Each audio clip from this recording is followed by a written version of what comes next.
안녕하세요. 저는 50대 여성이랍니다. 남편은 작은 기업에 다니는 사람이에요. 많은 돈을 벌지는 못하지만 그 회사에 벌써 30년 가까이 다니고 있답니다. 남편의 성실함과 근면함은 남편을 아는 모든 사람들이 인정하고 있죠. 부유하진 않아도 남편이 꼬박 같이 가져다주는 월급을 쪼개고 쪼개서 저축해 우리 집도 마련할 수 있었고요.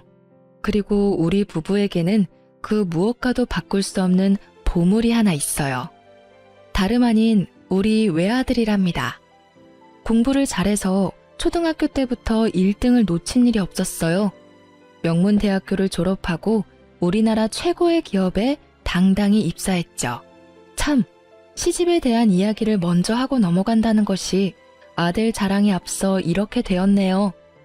오늘 드리고 싶은 말씀은 주로 우리 동서와 관련된 일이라서 이제 시집에 대한 얘기를 해드리려고 합니다. 시부모님이 아직 살아계시고 남편은 두 형제 중 맞이랍니다. 시동생이 있고 손아래에 동서가 있죠. 제가 시집갈 당시 시집은 정말 찢어지게 가난했어요. 남편이 취직을 해서 그래도 끼니는 때우게 됐었지만 우리는 간신히 방 한 칸을 얻어서 살림을 시작해야 했었죠. 그런데 시동생이 시쳇말로 하면 장가를 잘 갔답니다. 동선의 친정아버지가 사업을 크게 하시는 부유한 집안이었거든요. 시동생이 동서의 친정아버지, 즉 시동생의 장인이 되는 분과 함께 사업을 운영하면서 돈을 좀 만지게 되었고 따라서 시집의 형편이 좀 피기 시작했어요. 그리고 이제는 그럭저럭 남한테 아쉬운 소리 안 하고 사는 정도가 되었죠. 시동생은 완전히 처가에 매여 있었고 동서에게는 입안에 혀처럼 굴었답니다. 그리고 가정에 지극히 충실하게 처신했고요. 동서는 자신의 친정이 부유하고 시동생이 자신의 아버지 사업체에서 일해서 시집을 돕는 것을 가지고 노골적으로 그리고 은근히 유세를 떨었답니다. 우선 시집에서 치르는 제사나 명절 등 시집의 행사 때 손 하나 까딱하지 않더라고요. 시집에 와서 며칠을 고생하는 저와는 달리 동서는 그것을 두툼한 돈봉투로 대신하더군요. 시부모님들께 돈봉투를 내밀고 세상의 최고의 효부라도 된 듯 아양을 떨더라니까요. 아버님, 어머님, 이 돈 가지고 이번엔 어디 온천에라도 다녀오세요. 다음번엔 제주도 가실 수 있도록 해드릴게요. 시부모 옆에 딱 붙어 앉아서 호맹맹이 소리를 내가며 하는 짓이 가관이었어요. 워낙 가난하게 사셨던 탓에 시부모는 그 돈봉투가 못내 반가웠나 봐요. 그래, 네가 효부다 효부야. 온천 가야지 암. 우리 둘째 며느리를 아주 잘 봤어. 얘 큰애야. 여기 과일하고 마실 것 좀 드려라. 나와서 일을 도우라고 해도 잠깐 나와서 일을 하는 둥 마는 둥 하다가 시부모가 있는 안방으로 다시 들어가 버리는 것이었어요. 자그마치 10년을 그렇게 살았네요. 혼자 일하는 게 너무 억울했지만 동서가 시부모 용돈 쥐어주는 것을 어찌 막을 도리가 없으니 그렇게 살았는데 점점 허리가 말을 안 듣더라고요. 파스를 붙였는데 잠시뿐이었고요. 아무래도 동서를 좀 손봐줘야겠다는 생각을 하고 있었는데 어느 해 추석 명절에 뜻밖의 일이 생겼죠. 그래서 동서가 매니큐어를 곱게 칠한 그 손을 물에 담글 수밖에 없게 되어버렸답니다. 재수가 없어서 그랬는지 재수가 좋아서 그랬는지 길에서 넘어져 오른손을 짚으면서 제 손목이 골절되었죠. 추석을 며칠 남기지 않았을 때 일이었답니다.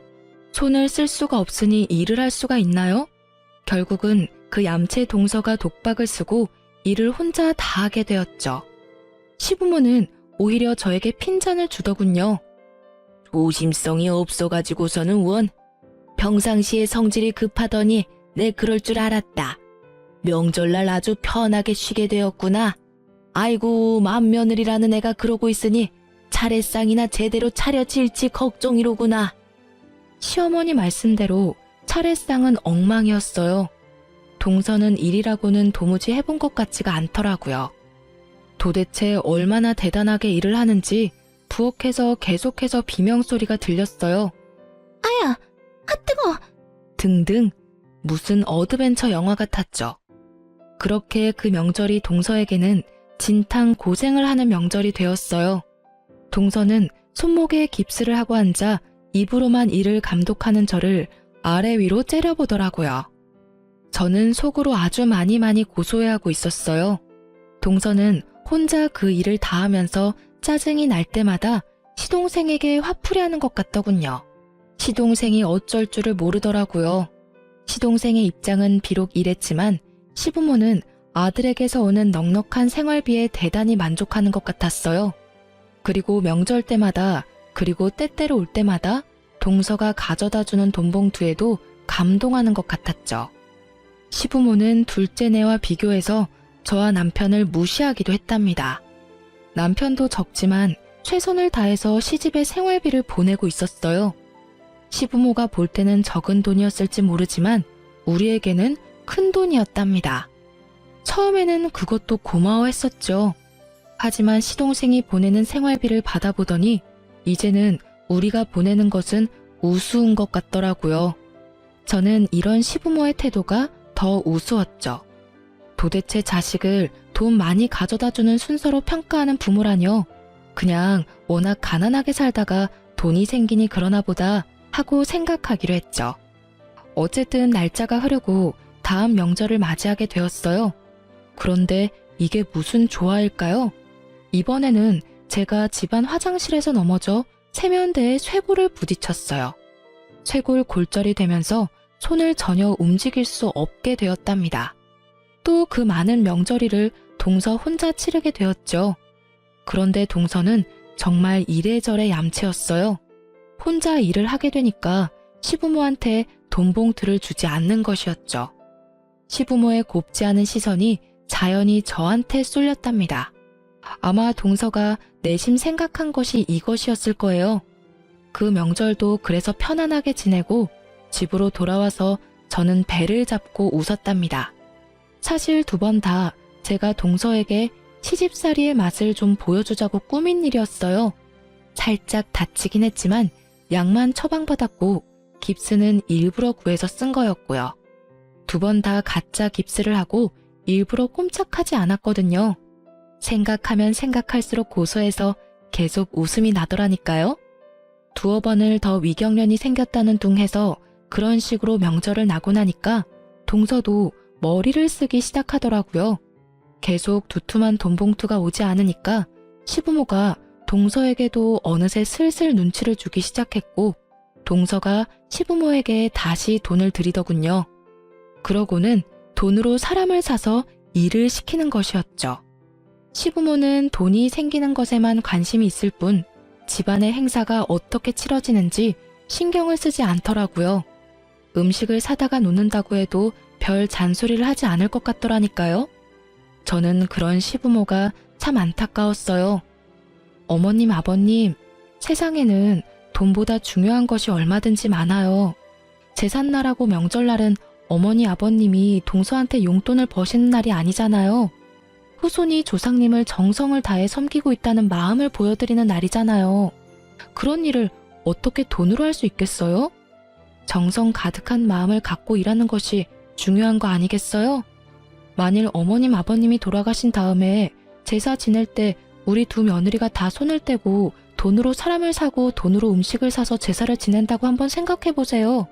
정말 그런 제사상을 받고 싶으신 거예요?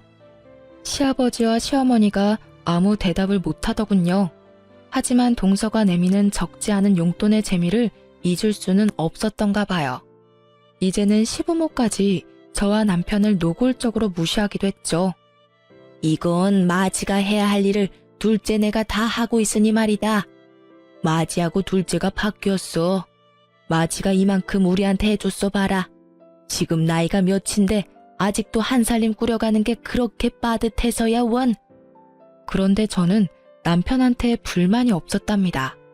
좋은 대학을 나오지는 못했지만 학교를 졸업하고 다닌 직장에 지금까지도 다니고 있었어요. 지각 한 번, 결근 한 번 없이 꾸준히 그리고 열심히 일했답니다. 당연히 승진도 쭉쭉 해서 월급도 많이 올라갔죠. 월급이 늘어나는 만큼 시부모의 생활비도 올려드렸고요. 저는 그런 남편이 참 고마웠답니다. 다니는 직장에 만족하지 못하고 사업을 한다 뭐다 해서 돈만 날리는 사람들이 얼마나 많은가요? 그리고 그 회사에 그렇게 오래 다니면서 남편이라고 왜 힘들지 않았겠어요? 하지만 저나 아이 듣는 곳에서 불평을 하는 일이 없었어요. 야근이다 주말 근무다 해서 일도 많은 회사였죠. 피곤하고 지칠만 한데도 남편은 한 우물을 파는 것이었죠. 우직하리만큼 성실한 남편에 착한 성품에 공부까지 잘하는 아들에 모두 제 마음에 쏙 드는 세상에서 제일 소중한 사람들이었어요. 그래서 시부모가 아무리 둘째네와 우리를 비교하면서 무시를 해도 저는 주눅 들지 않았답니다. 그네 너는 좀 더 돈 많이 준다는 다른 회사나 사업은 생각이 없는 거냐? 도대체 그 별로 전망이 밝지도 않은 회사에 왜 그렇게 주구장창 붙어 있는 게야? 아버지, 회사가 규모는 작지만 오래갈 회사예요. 그만큼 경영이 튼실하고 빚도 많지 않은 알짜배기예요. 모르긴 몰라도 평생 직장이 될 거예요. 비록 한 번에 큰 돈을 버는 일은 없을지 몰라도요. 사내로 태어났으면 한번 크게 성공해 보아야겠다는 생각도 해야지. 그저 쥐꼬리만한 월급 매달 준다고 거기에 일생을 걸어? 사내가 그렇게 배포가 없어서 어떡하겠냐? 거기다가 말이다. 그 며느라이 들으라고 하는 소리는 아니다만 둘째네를 봐라. 처가 잘 만나서 돈만 잘 벌지 않니? 이건 맏아들 처가에서 보내는 것이라고는 매번 흙 묻은 농산물 뿐이니 말이다. 들으라고 하는 소리는 아니라고 말했지만 분명히 저 들으라고 하는 말이었죠. 우리 친정은 시골에서 대대로 농사를 짓고 있는 집안이었어요. 친정 부모님은 정성 들여 농사지은 무공의 식재료들을 서울로 자주 올려보내주셨죠. 시댁에도 매번 그렇게 서울에서는 구할 수도 없는 식재료들을 보내시곤 했어요. 그런데 그걸 보고 흙 묻은 농산물뿐이라고 표현을 하니까 화가 좀 나더라고요. 어머님, 아버님, 그 식재료들은 서울에서 아무리 돈 많이 줘도 못 구하는 무공의 천연식품들이에요.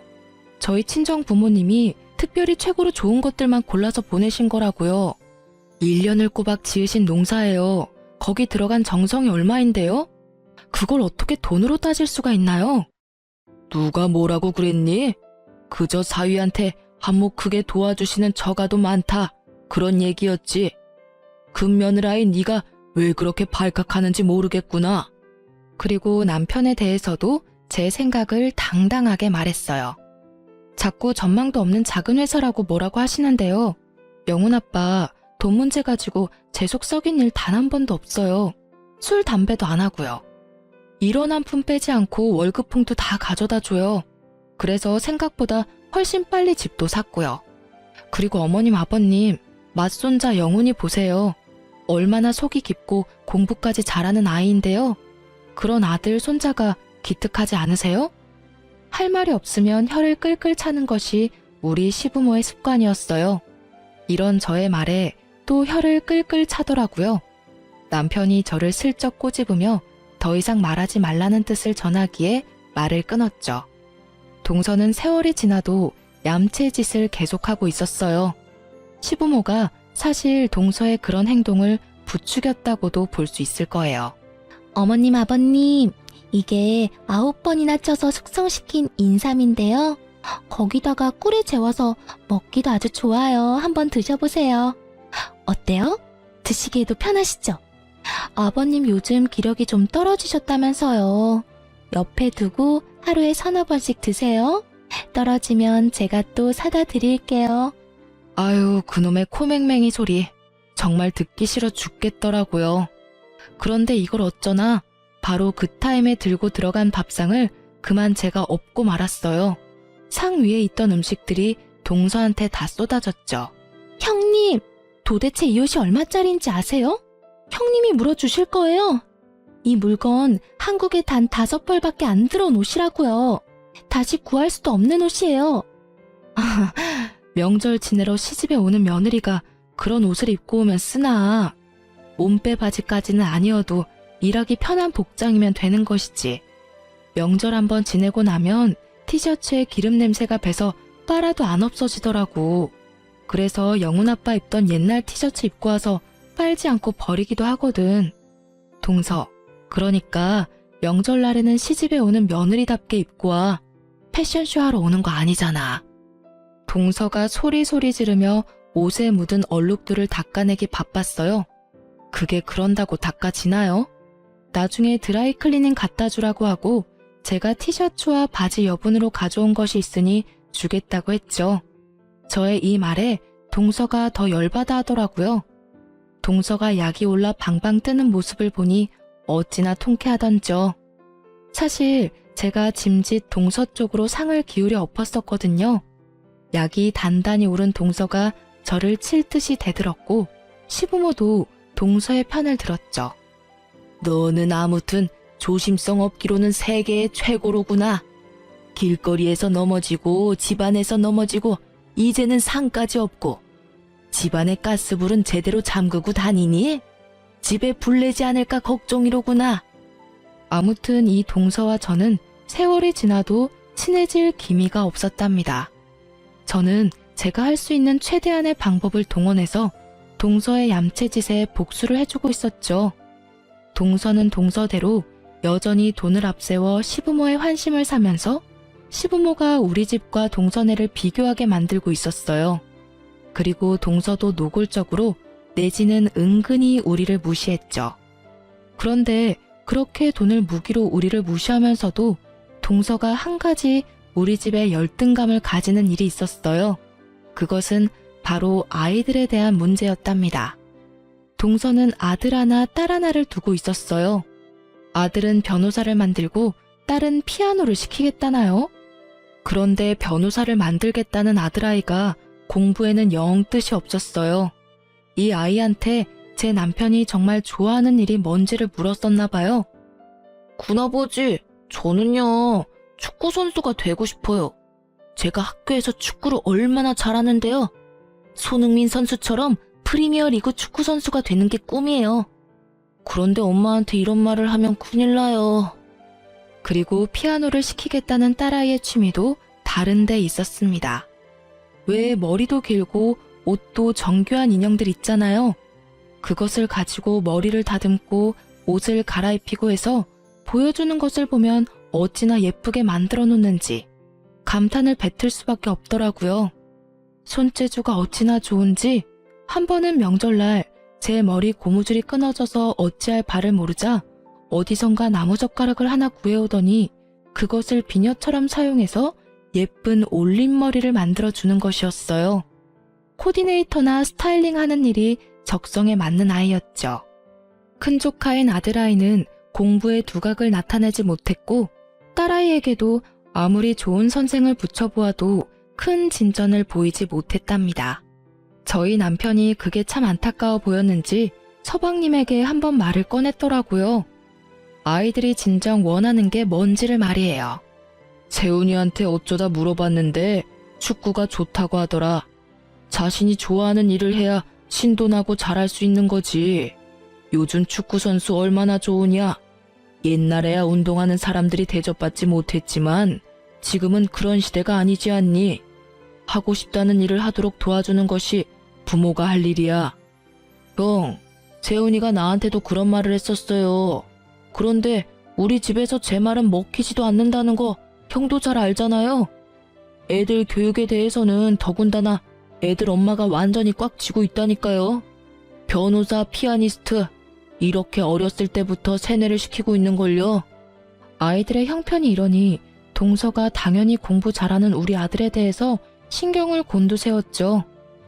아유, 우리 세훈이도 사실 머리는 좋은데 노력을 안 하는 아이예요.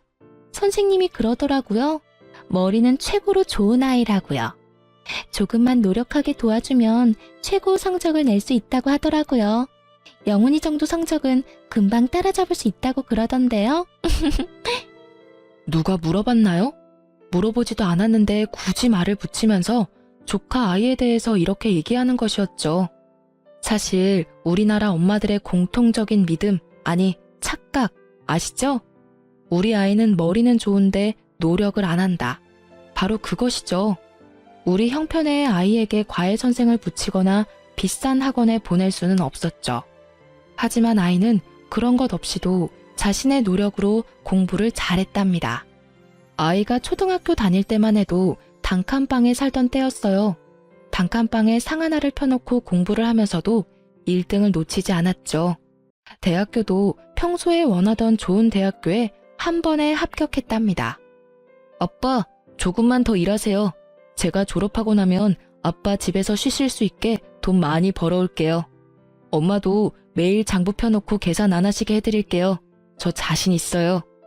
아들의 이런 말에 우리 부부는 콧등이 시큰해졌답니다.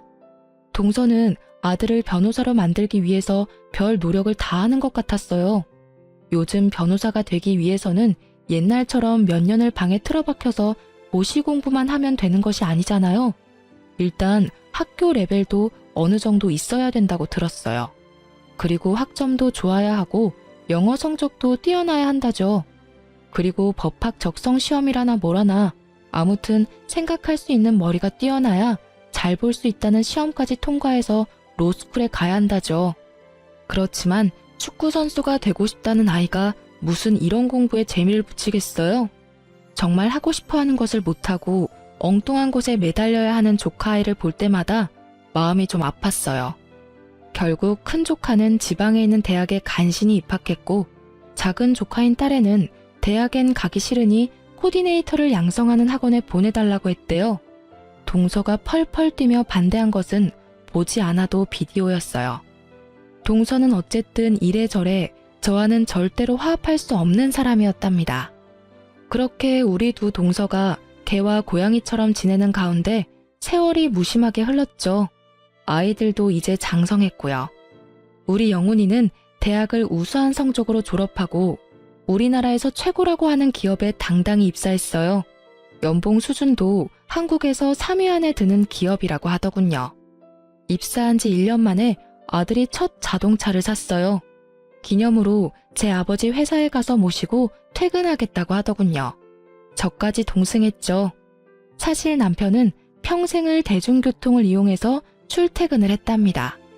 오늘은 아들이 운전하는 차로 퇴근하게 생겼네요. 일부러 미리 연락하지 않고 갔어요. 놀래켜줄 생각이었죠. 아니, 무슨 바람이 불어서 이렇게 둘 다 왔어? 영훈이 너 차 뽑았다고 하더니 벌써 나왔니? 오늘 우리 아들 덕에 지하철 안 타고 퇴근 한번 편하게 해보자꾸나. 아들은 나온 김에 여기저기 드라이브도 좀 하고 맛있는 것도 사주겠다고 하더라고요. 그렇게 해서 강남 쪽으로 가게 되었어요. 차가 좀 막히긴 했지만 아들이 산 첫 차를 타고 시내를 돌면서 정말 기분이 최고였답니다. 잠깐만요. 저 앞으로 작은아버지가 지나가신 것 같은데요. 제가 틀림없이 봤어요. 작은 엄마하고 같이 나오셨나 봐요. 전화해보세요. 근처에 계신 김에 제가 저녁 대접 같이 하게요. 남편이 시동생에게 전화를 걸었죠. 그리고 우리가 어디 있으며 영훈이가 가까이서 두 사람을 본 것 같으니 저녁을 산다고 했죠. 형, 영훈이가 잘못 봤나 봐요. 저 오늘 강남에 간 일 없는데요. 집사람한테 전화 걸어보세요. 집에 있을 거예요. 아무래도 아들이 비슷한 사람을 착각했던 모양이더라고요. 아니라는데 굳이 동서한테 전화를 할 필요가 없어서 우리 식구끼리 근처에서 맛있는 저녁을 먹고 집으로 돌아왔어요. 그런데 아들이 집에 와서까지 계속 자기가 본 사람이 작은아버지였다고 하는 것이었어요. 엄마, 정말 틀림없이 작은아버지였어요. 그다지 먼 거리가 아니었는데요. 숙모는 길 안쪽에 계셔서 잘 못 봤고 작은아버지는 확실히 본걸요. 쇼핑 가방을 많이 메고 계시던데요. 숙모하고 쇼핑이라도 나오신 것 같던데 제 눈이 틀림없어요. 눈까지 마주쳤는걸요. 다음번에 동서와 어찌저찌해서 통화가 되었을 때 이 일을 말해주었죠. 동서도 자신은 그날 강남에 간 적이 없다는 것이었어요. 아들이 잘못 본 것이 틀림없었죠. 어머나, 영훈이가 이제 차를 샀다고요? 우리 애들은 20살 될 때 차 한 대씩 다 뽑아줘서 능숙하게 운전해요. 영훈이더러 운전 조심하라고 하세요. 운전 시작하고 나서 처음에 사고가 많이 난다니까요. 말도 참 예쁘게 하는 우리 동서였어요. 도무지 구제불능이었죠. 저는 이제 동서가 이런 식으로 말하는 일에 아무렇지도 않은 경지에 이르러 있었답니다. 알았네. 조심하라고 할게. 처음이니까 알아서 조심할 테지만 말이야. 걱정해줘 고맙네.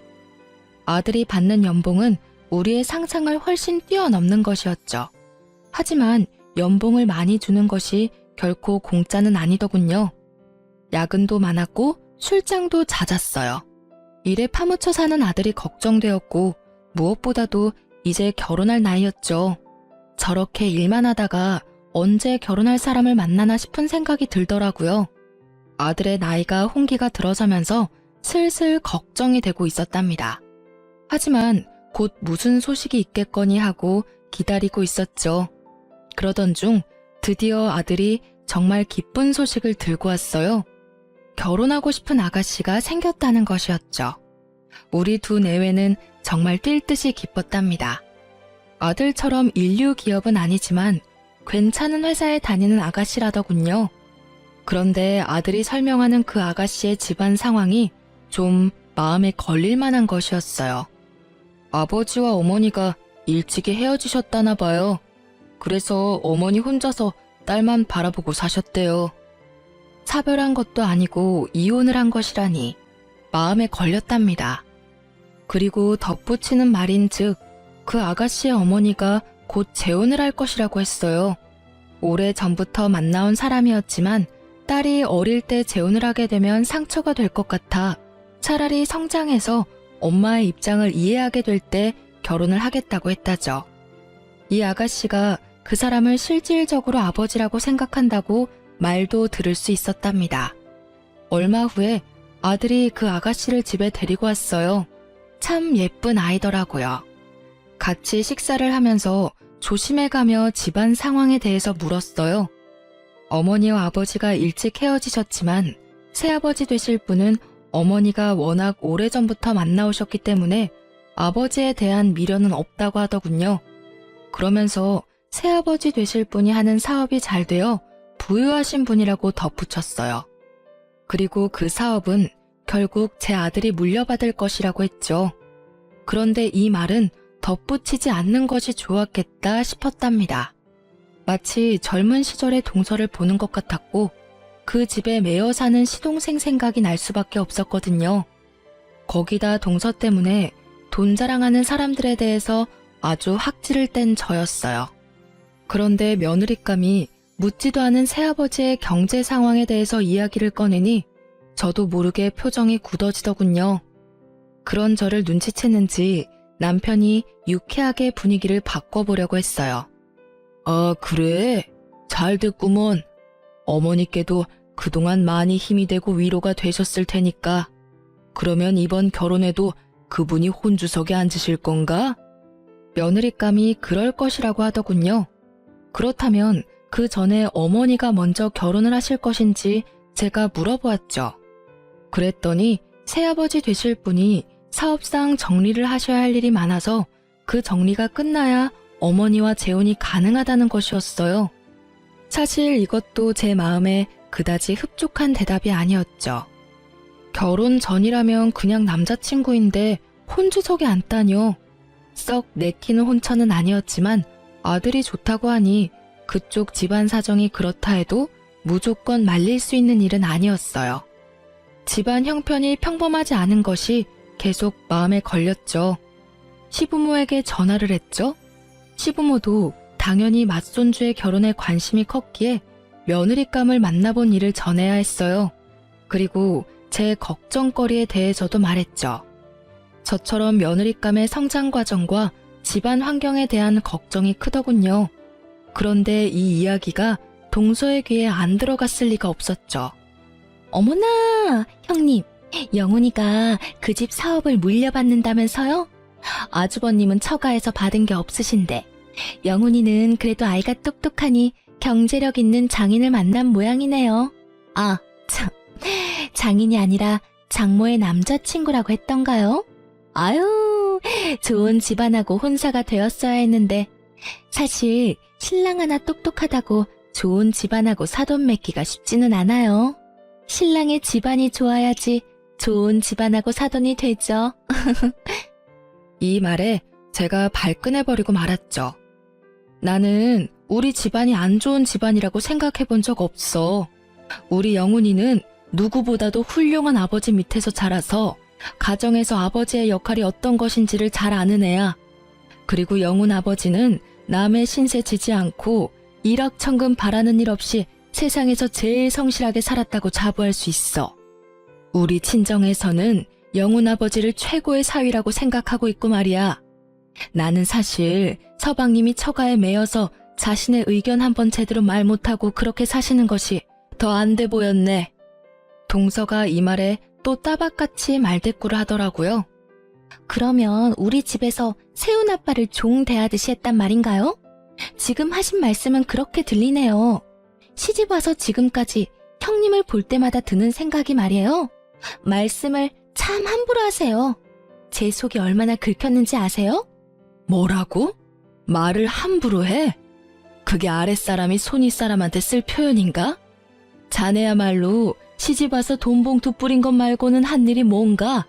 하다못해 제사상 하나, 차례상 하나를 제대로 차려본 일이 없는 사람 아닌가 말이야. 그날은 이렇게 동서를 따끔하게 야단치고 전화를 끊었어요.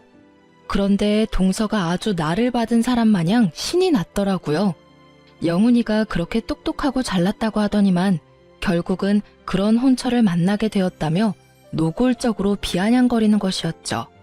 하지만 저는 늘 그랬듯 주눅들지 않았답니다. 우리 아들이 판단을 했다면 그 판단을 일단 믿는다고 했죠. 그리고 결혼은 상대방의 사정을 자세히 알아보고 시킬 것이라고 했어요. 동서가 이렇게 신이 나 있는 사이에 아들의 결혼 이야기가 착착 진행되고 있었답니다. 저는 무엇보다도 그 새아버지 될 사람에 대해서 자세히 물었죠. 아들의 말로는 사업을 크게 하시는 분이라고 하는데 최근에 장기 출장이 잦아서 말만 들었지 아들도 아직 만나지 못했다는 거였어요. 그리고 아들에게 콕 집어서 물었어요. 설마 그 아버지 될 사람이 크게 사업을 한다니까 네 숙부처럼 그 집에 묶여서 그렇게 살 생각은 아니겠지? 라고요. 아들이 웃더라고요. 아들의 꿈은 지금 있는 회사에서 적어도 임원급 이상으로 승진한 다음에 은퇴를 하는 것이라고 못을 박더군요. 그러고 나서 그 경험을 토대로 장인의 사업을 물려받든 다른 사업을 하든 생각할 것이라고 했어요. 그 말을 들으니 안심이 되었답니다. 천금을 가져다 준다고 해도 아들이 시동생처럼 사는 것은 정말 싫었거든요. 시간이 흘러 드디어 상견례 날이 코앞에 다가와 있었어요. 아들의 말로는 아직 결혼을 하지 않았지만 어차피 실질적인 혼주가 될 사람이었기에 며느리감의 새아버지가 될 사람도 상견례장에 올 것이라고 했죠. 솔직히 마음에 들지는 않았어요. 아직 안사돈과 결혼도 안 한 사람이 바깥사돈 역할을 한다뇨. 제대로 하자면 안사돈 한 분이니 저만 상견례에 나가고 나중에 안사돈이 결혼을 하게 되면 다 같이 만나는 것이 경우 있는 일이라고 생각했어요. 그런데 최근에 장기 출장이 잦았기에 우리 아들의 얼굴도 못 보았다니 겸사겸사 상견례에 나와서 우리와 인사도 하고 아들의 얼굴도 보겠다는 것이었죠. 마음에 들지 않았지만 어쨌든 그렇게 다 같이 만나기로 했어요. 남자 쪽이니 우리가 먼저 나가 있는 것이 예의겠죠. 그래서 서둘러서 30분 정도나 일찍 상견례장에 도착했답니다. 30분이 흐르고 약속한 시간에서 약 5분 정도 전에 안사돈과 바깥사돈 될 분, 그리고 며느리감이 상견례장에 도착했어요. 그들이 상견례장 문을 열고 들어서는 순간 상견례장은 발칵 뒤집혔답니다. 이게 어떻게 된 일인지, 형, 영훈아, 어떻게 여길... 저는 정말 다리가 휘청할 정도로 어지럼증까지 느꼈어요. 작은아버지가 어떻게 여길... 이게 어떻게 된 거예요? 이분이 네 새아버지가 될 분이 정말 맞아? 도대체 이게 다 무슨 말씀들인가요? 작은아버지라뇨? 우리 새아버지 될 분이 어떻게 영훈 씨 작은아버지가 된단 말이에요. 이건 말도 안 돼요. 뭔가 잘못된 일일 거예요. 며느리감은 그래도 정신이 있는 모양이었어요. 남편과 저는 아예 정신이 혼미해서 아무 말도 하지 못하고 있었답니다. 잠시 시간이 흐른 후 아들이 침착하게 상황을 정리하더군요. 여기 이분은 분명히 우리 작은 아버지셔. 그리고 네 새아버지 될 분이 맞다고 네가 분명히 확인했고, 그리고 장모님과 만난 지도 한참 됐다면서. 그렇다면 상황은 분명하네. 작은아버지, 이제 작은아버지가 상황을 설명해 주셔야 할 것 같은데요. 시동생이 거기서 무슨 말을 할 수 있었겠어요? 우물거리며 말을 잇지 못했고 고개를 들지 못하더군요. 그리고 더 이상 그 자리에 앉아있지 못하겠는지 일어서서 도망을 치듯 밖으로 나가버리는 것이었죠. 그러고는 그 자리에 다시 돌아오지 않았어요. 제가 안사돈에게 물었어요. 딱 한 가지만 여쭙겠습니다. 저 사람이 가정이 있는 사람인 걸 알고 만나셨나요? 아니면 가정이 있는지 모르고 속아서 만나셨나요? 이 말씀에 대한 대답은 꼭 들어야겠습니다. 안사돈 될 사람이 말이 없더군요. 말이 없었지만 저는 그 묵언의 뜻을 알아들을 수 있었어요. 적어도 안사돈은 가정이 있는 사람이라는 것을 알고 만났다는 것을 알 수 있었죠. 그리고 최근에 결혼을 급하게 추진하려고 했었다는 것은 이미 들어서 알고 있는 사실이었고요. 제가 아들을 일으켜 세웠어요. 예비 며느리가 흐느껴 울기 시작하더군요.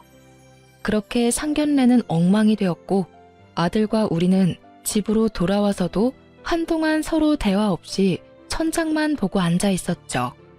얼마나 시간이 흘렀는지도 잘 모르겠더라고요.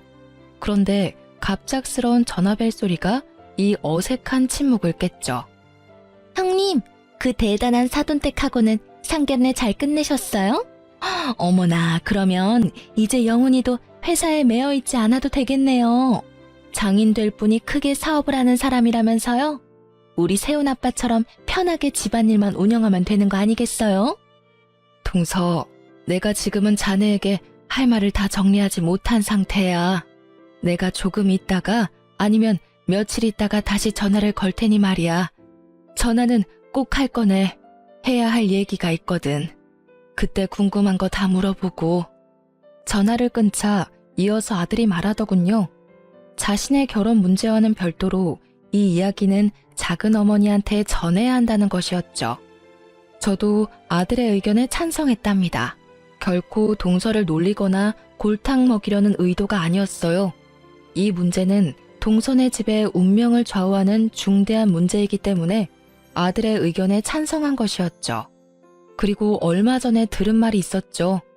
곧 동선의 아버지가 시작하시고 일구신 사업체의 명의까지 시동생에게 넘어갈 것이라는 이야기였어요.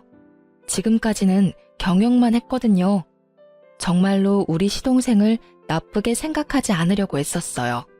결혼 전에 시동생의 모습도 머릿속을 스쳐 지나가더군요. 일하기 싫어하고 나태한 사람이었어요. 시아버님이 인물이 좋으신 분이었죠.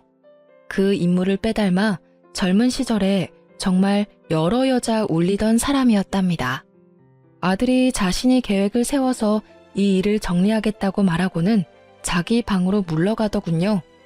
아들의 마음이 지금 어떨까를 생각하니 마음이 찢어졌어요. 결국 아들이 이틀 정도를 고민하고 나서 우리에게 계획을 이야기하더군요. 아들은 우선 며느리감이라고 데려왔던 아가씨와 그 어머니에게 전화를 걸어 한 번은 더 만나야 하지 않겠느냐고 하더군요. 그쪽에서 망설이는 것 같더니 그러자고 하는 것 같았어요. 시내의 모처로 두 사람을 불러냈죠. 그리고 아들은 정말 작은 어머니를 속이고 싶지는 않지만 지금은 그럴 수밖에 없는 것이 가슴 아프다고 하면서 동서에게 전화를 걸었어요. 엄마가 결혼 문제 때문에 작은 어머니와 의논할 것이 있으니 작은 어머니만 나오라고 했죠. 동서야 보나마나 가뜩이나 아들의 결혼 문제에 대해서 더 비아냥거려주고 싶어 했겠죠. 동서가 얼른 조카인 제 아들의 제안을 받아들이는 것 같았죠. 그리고 마지막으로 이 사태를 만든 주범인 시동생에게 전화를 하는 것 같더군요. 전화를 안 받는 것 같았어요. 하지만 시동생이 이 세상 모든 것에서 도망치지 않는 이상 회사나 집 밖에 있을 곳이 어디 있겠어요. 결국 아들이 작은아버지를 찾아내어 누가 모여있다는 말도 하지 않은 채 그 장소로 차에 태워 데리고 왔어요. 이제 관련된 모든 사람이 다 모인 셈이었죠. 여기가 도대체 무슨 자리인가요, 형님? 저는 형님만 계실 줄 알고 나왔는데 저 두 분은 잘 모르는 분들이네요. 혹시 며느님 되실 분하고 안사돈 되실 분이세요? 그리고 곧이어 들어오는 시동생을 보고 동서가 의외라는 표정을 지었어요. 시동생은 모든 사람이 다 모여있는 것을 보고는 기겁을 하더군요. 예비 안사돈을 다그쳐 언제 시동생을 처음 만났는지 물었어요. 20년 가까이 됐어요. 저 아이가 아직 어릴 때니까요. 이 사람이 늘 이혼하고 싶다고 했었어요. 지금은 그 집안의 머슴처럼 살고 있지만 언젠가 그 재산이 자기 것이 되면 이혼할 것이라고 했었고 요즘 들어 곧 그렇게 될 것이라고 했어요. 그래서 우리는 이제 곧 결혼하려고 했었어요. 눈치 빠른 동서가 이 이야기의 내용을 캐치한 것 같더군요. 잠시 얼이 빠진 듯 했던 동서가 시동생을 다그쳤어요. 당신 결국 돈을 보고 나하고 결혼한 거였어. 그 긴 시간을 참 잘도 버텼네요. 더군다나 20년간이나 다른 여자를 만나면서 이 여자하고 합치고 싶어서 어떻게 기다렸어요? 그런데 이 여자하고도 꼭 돈이 있어야 합칠 수 있었던가 보네. 요즘 와서 결혼 이야기가 본격적으로 나왔다고 하는 걸 보니까 자칫하면 모르고 명의를 넘길 뻔했어요. 내 선택은 분명해요. 당신의 생각을 안 이상 이혼할 거예요. 형님의 안사돈 되시는 분, 이제 선택은 당신만 하시면 되겠네요. 돈을 보고 결혼한 시동생과 돈을 그토록 좋아하며 돈을 앞세워 살아온 동서의 콜라보라고 밖에 할 말이 없더군요. 안사돈 될 뻔했던 사람의 선택이 갑자기 궁금해지는 건 왜일까요? 아들이 곧이어 파혼을 선언하더군요. 사돈 될 뻔했던 사람과 며느리 될 뻔했던 사람이 먼저 자리를 뜨고 시동생이 또 도망치듯 자리를 피했죠. 동서는 다리에 힘이 풀렸는지 사람들이 나가버리자 의자에 주저앉고 말았어요. 평생을 그렇게 다투며 지낸 동서였지만 어쨌든 가족이었죠. 마음이 아프더라고요. 돈이라는 것이 이렇게 허망한 거야, 동서. 동서가 그렇게 믿고 의지했던 돈, 그것 때문에 평생을 속아 살아왔다는 것을 생각해보길 바래. 서방님은 원래 일하기도 싫어하고 일확천금을 노리는 경향이 큰 사람이었지. 그런 사람이 그래도 결혼해서 장인아래에 잘 붙어있다고 생각했었어. 돈에 팔려간 결혼, 사람을 사랑해서가 아니라 돈을 사랑해서 한 결혼이 얼마나 위선적인 것인지를 이제 알았으리라고 생각해. 그렇게 허망한 돈을 믿고 시집에 대한 도리까지 돈으로만 해결하려 했던 잘못된 인성을 고치지 않으면 돈은 아마도 동서를 계속 속이고 말 거네. 동서가 이미 이혼을 선언했고 아들도 파혼을 선언한 마당이었어요. 시동생이 이혼만은 못하겠다며 매달렸다는군요. 하지만 동서는 매몰차게 이혼을 진행했다죠. 그리고 나중에 들은 이야기지만 시동생의 내연녀, 즉 며느리가 될 뻔했던 아이의 엄마는 시동생을 버렸다죠. 시동생에게 남은 재산이 거의 없다는 것을 알고 그랬던 것 같더군요. 동서가 우리 가족에게 남이 되는 날 시부모에게 큰 절을 한번 올리고 떠나더군요. 형님 말씀대로 제가 잘못된 생각을 가지고 살았고 그것이 결국 제 발등을 찧었어요. 그걸 이제야 알겠네요. 형님이 그걸 가르쳐 주셨어요.